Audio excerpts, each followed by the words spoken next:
After a long night of staying up and remaining vigilant over my home, daylight finally came. I felt pretty safe for the time being, because most of the serious violent crimes had been happening at night, so I had a pretty good feeling that no revenge attacks would happen, at least until tonight. So I finally laid down and I got a little bit of rest. After the shooting last night, but prior to going to sleep, I had reached out to the rest of my retreat group via ham radio and told them what happened, and we all decided that it would be best to go ahead and leave our homes and head to the retreat. The rest of the retreat group had also been hearing about burglaries and murders in their neighborhoods also, but were hesitant to leave their homes and their belongings until they felt like that they had to. And my incident, plus murders during the night in their own neighborhoods also, were the final straws that broke the camel's back. We made the decision that we would spend the next day packing as much as we could and that we would leave for the retreat midday the next day. Since most of us were staying up at night guarding our properties and getting a little sleep in the mornings, we figured it would be best to allow everybody to get a little extra rest the next morning before embarking on the drive. And our retreat was only a couple of hours away from the city, so it wasn't like we had a day-long drive that would require us to leave early to keep us from driving at night. And again, nighttime was when most violent crimes were happening. I felt bad about abandoning my police department and the area that I patrolled, even though I had only been doing it once a week as an unpaid volunteer for several months. But this was a losing battle, and I had to either choose to stay working for the police department or the safety of my family. And with this losing battle, my family comes first. I just couldn't risk having any surviving burglars from last night, burglars who knew where I lived at, to do a revenge drive-by shooting on my house with my wife and child inside of it. Plus, we were running out of food, and with no money coming in to buy more food, that was just even more reason to evacuate to the retreat.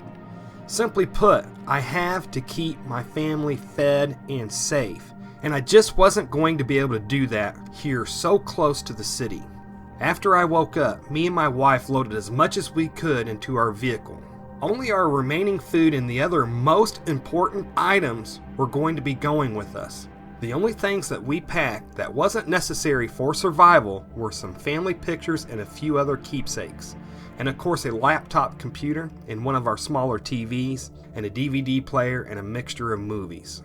Most people still had electricity in between the rolling blackouts, and some people who could still afford it still actually had internet. And our country hadn't fallen into total Mad Max SHTF, but jobs were few and far between. Inflation was outrageous, governments were barely operating, and the cities were just getting too dangerous, and everybody was calling it a second Great Depression. After packing all day and going over and re-going over everything that we were going to be taking with us, night eventually fell. After last night, several of us neighbors had decided that we were going to stay up and watch over our immediate part of the neighborhood. So it was nice to have company that night, as several of us set up in a dark corner by one of our houses that allowed us a pretty good view of several of the homes for a good portion of our block. I didn't tell my neighbors that we were heading to a prepper retreat the next day. I didn't want any of them trying to talk me into letting them go also. I only told them that we were going to go to a friend's house for a couple of weeks until I felt that the threat of an actual drive-by on my house had pretty well passed.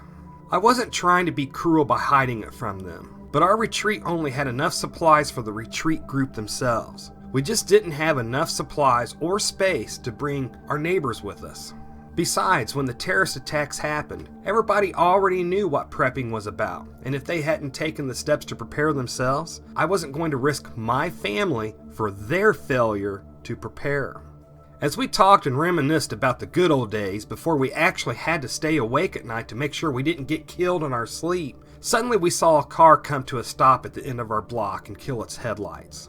While there were plenty of cars on the roadway still, gas was very expensive, so people didn't go on pleasure drives anymore, especially at night. The only people that drove were people that were heading to some type of a job or somebody that was on a mission. We all kind of crouched down without saying anything. I was pretty certain that we could see them, but that they couldn't see us. Were these people looking for revenge for last night, or were they just more burglars? Or was this just somebody coming to check on a family member in the middle of the night? Suddenly, without saying anything to anyone, one of my neighbors just jumped up and started firing at the vehicle.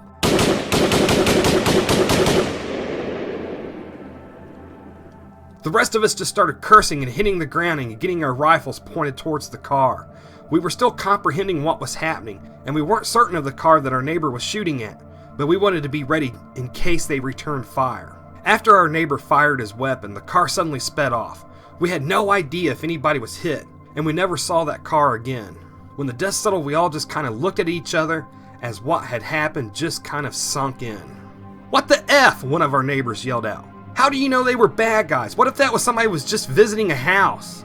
We tried calling 911, but again got put on hold. We just hung up knowing that since there was no dead bodies in our street that no cops would show up. Again, neighbors began peeking their heads out their doors to find out what was going on. So we told them about the car, who we believed were probably burglars or possibly people coming to revenge last night. Eventually, after a few minutes, most of the neighbors just went back indoors and called it a night.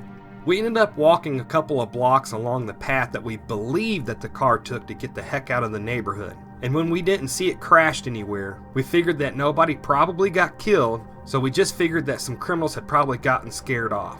And if they were the criminals for last night and were just out for revenge, maybe they got a gentle reminder that their choice in life wasn't paying off for them too well. Since I hadn't actually shot anybody that night, I was able to actually get a little sleep when the morning came. The past 2 nights had been really stressful and my mind needed the break. When I woke up, me and my family ate a little food and headed for the rendezvous point to meet the rest of the retreat group. A couple of years prior, when we were getting serious about our prepping and our preparedness plans, our group had decided that if at all possible, that we would convoy as a group to the retreat in case the call was ever made to evacuate to there. Me and my family were the last ones to reach the rendezvous point, and some of our retreat members had a lot of military experience, so we brushed up on how the convoy would work. And then once we did that, and once we got our pre-planned routes chosen, we headed out. We had at least 2 people in each vehicle. One person's main responsibility was to concentrate on driving, and the passenger's responsibilities consisted as acting as the gunner and for looking for possible ambushes. Even though we were taking precautions, we weren't actually too concerned about driving on the roadways. The streets hadn't been gridlocked since the day of the attacks, and while there wasn't nearly the amount of cars on the roadway as before the attacks due to the price of gasoline, there were still a lot of cars on the roadways. While we weren't the same old USA that we were before, we were still the USA, just a third world version of the USA. And almost all of the remaining cops in the National Guard were located in the cities. They were stretched so thin, and they were needed where there was the most people.